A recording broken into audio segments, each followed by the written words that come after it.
Have you ever met someone who seemed perfectly fine, but deep down was carrying a pain no one could see? This story is about a boy named Adam. Adam wasn't the troubled kid. He was the funny one. The one who stayed after school to play basketball. The one teachers described as quiet, but respectful. He laughed easily. He had friends. He showed up. Just like any other day, he was with those friends. A stupid joke, a just try it once. And like so many stories begin, it was just once. Except it wasn't. At first, it was occasional, just on weekends, just when everyone else was doing it. He told himself he was in control. He still showed up to school, still laughed at the same jokes, still acted fine. But slowly, once became twice, then every weekend, then whenever he felt overwhelmed. It stopped being about fun. It became about escape. Weeks passed, then months, and suddenly, this boy dropped out of school. Eventually, it got bad enough, he was sent to rehab. Rehab wasn't dramatic. It was quiet, structured, scheduled. Wake up, therapy, group session, silence, repeat. For the first time, he wasn't running. He wasn't escaping. He was sitting with himself. And that was the hardest part. At some point, he began escaping from the facility. Not to buy drugs, but to walk into the nearby forest. There, surrounded by trees, he would sit and speak out loud, holding full conversations. Yes, trees. Eventually, he stabilized and left rehab. But leaving was harder than entering. He moved into a house with people in similar situations and struggled adjusting to life. Routine expectations, socializing. While others moved forward, he was stuck in his place. Meanwhile, a cousin in the same family experienced a tragedy too, the loss of his father. Same environment, same grief, same pain. Yet, their paths diverged. That cousin didn't turn to drugs. In fact, he earned a scholarship to an Ivy League university. So, what made them different? Was one weaker? Was one stronger? Or was something deeper shaping their choices? When young people's emotional pain goes unheard, and they have no space to express it, it can deeply shape the choices they make.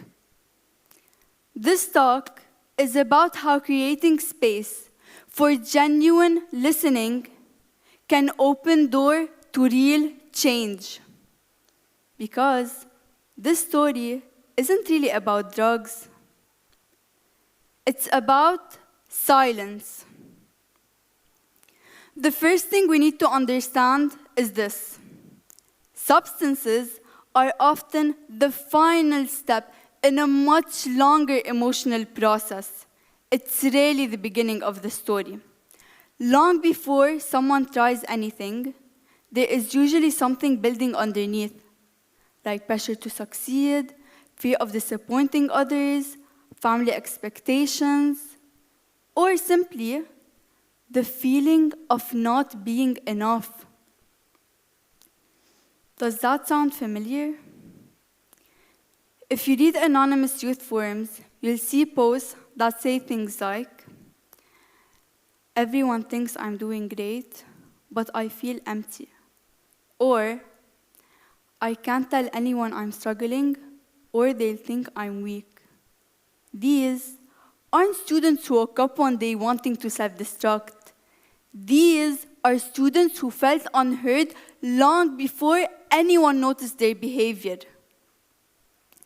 School counselors often report that some of the highest achieving students, the ones who look the strongest, privately admit to intense pressure and emotional exhaustion. The behavior is visible. The pain is not. By the time substances enter the picture, something deeper has usually been ignored for a long time. If we only focus on stopping the substance, but never ask what emotional need it was trying to fill, we miss the real issue. Substances are not the root problem. They are often the symptom of something that went unspoken.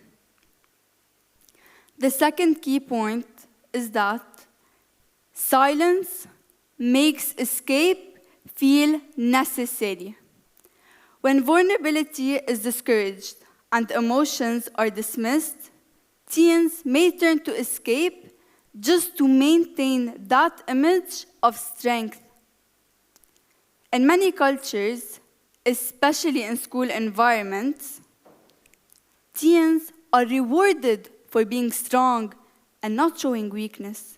We praise the student who never complains, who always seems fine, who handles everything quietly. And that's when we start hearing things like, "I have to pretend I'm okay because everybody expects me to have it together."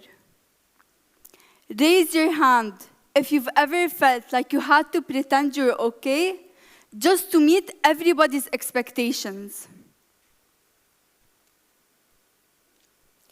That pressure to always appear fine often stops us from sharing what's really going on.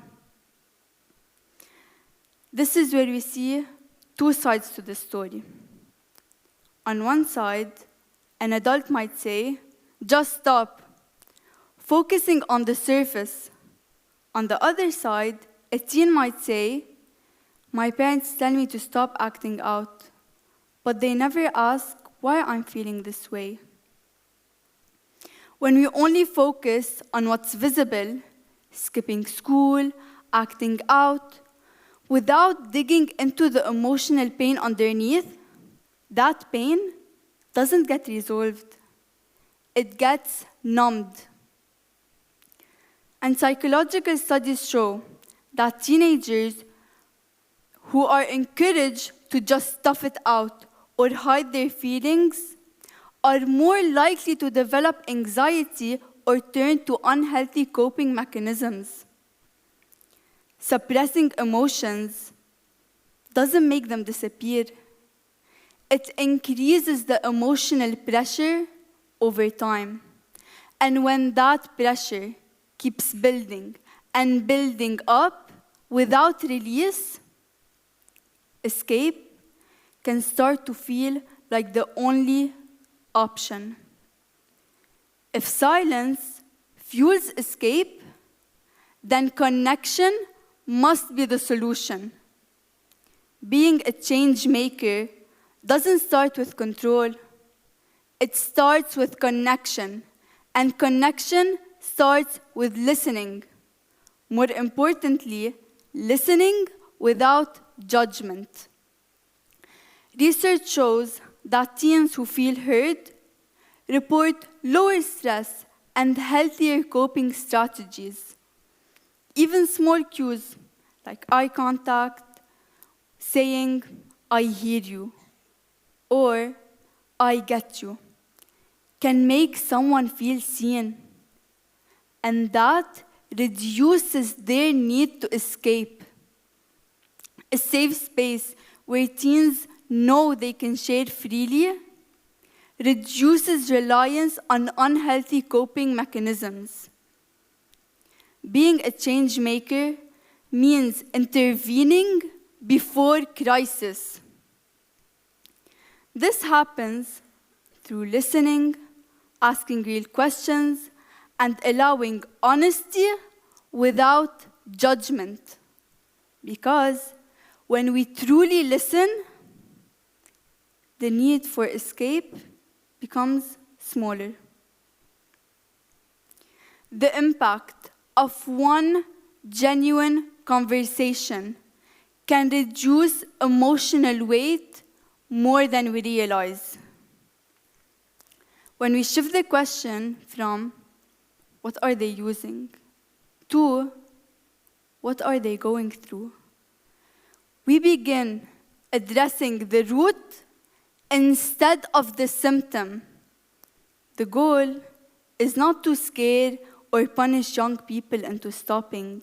The goal is to replace silence with connection. When they feel heard and safe to be honest, the need for escape becomes smaller. Real change begins when we listen before it is too late. Thank you.